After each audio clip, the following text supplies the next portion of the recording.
Hello, Ugong Senior High School. I am Sir John. I will be your ABM subject teacher for school year 2020-2021. See you all in our virtual classroom. Class, our lesson for today is scarcity, week 2, lesson 2. Class, will you please turn on the computer projector? Thank you.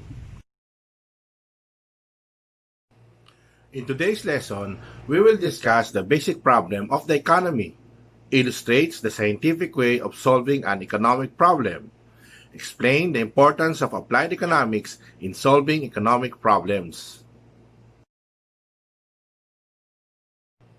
Scarcity is the tension between our limited resources and our unlimited wants and needs.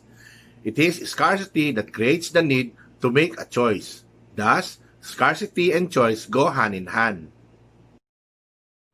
There are five basic economic problems of the economy according to Natasha Quatilla. Number one, what to produce and in what quantities. Since resources are scarce, the society has to decide about the goods to be produced. Goods and services must be based on the needs of the consumer. However, there are factors that must be considered, such as the availability of resources, physical environment, and custom and tradition of the people. Number 2, how to produce these goods. The system must select the proper combination of economic resources, like land, entrepreneurs, labor, capital, and foreign exchange, in producing the right amount of output. Methods and techniques to be used must be decided in order to produce the required goods. Methods and techniques depend on the type of quantity of goods to be produced. Number 3. For whom shall the goods and services be produced? Once the goods are produced, how shall they be distributed and allocated among the members of the society? Number 4. How efficiently are the resources being utilized?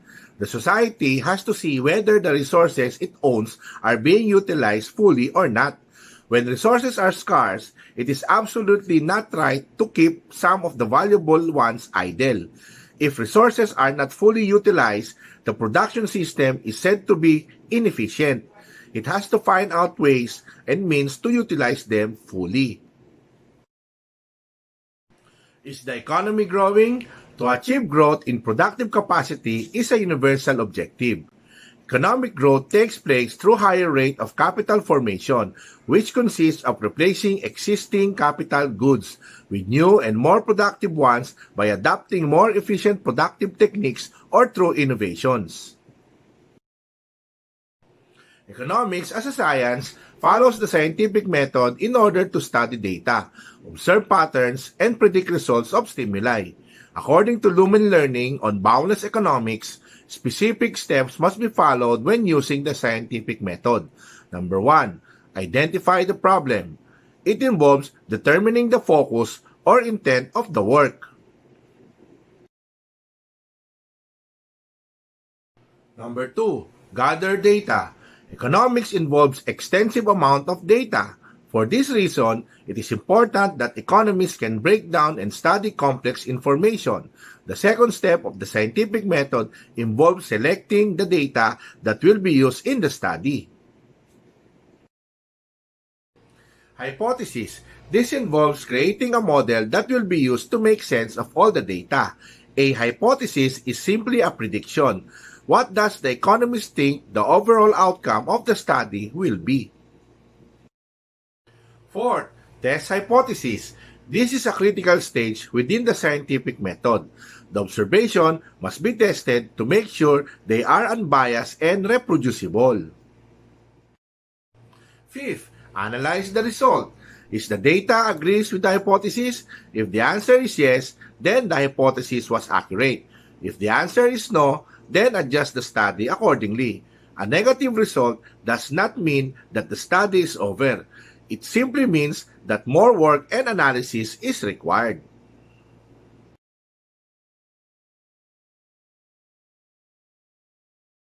Let us have the following example. The National Capital Region was placed in general community quarantine from modified enhanced community quarantine on June 1, 2020. Under this, non-essential businesses resumed. As workers go back to their respective duties, they struggled to commute to their offices. Commuters endured long lines and extended waiting time just to be able to get a ride. Now, let us identify the problem in this scenario. Number 1, what to produce.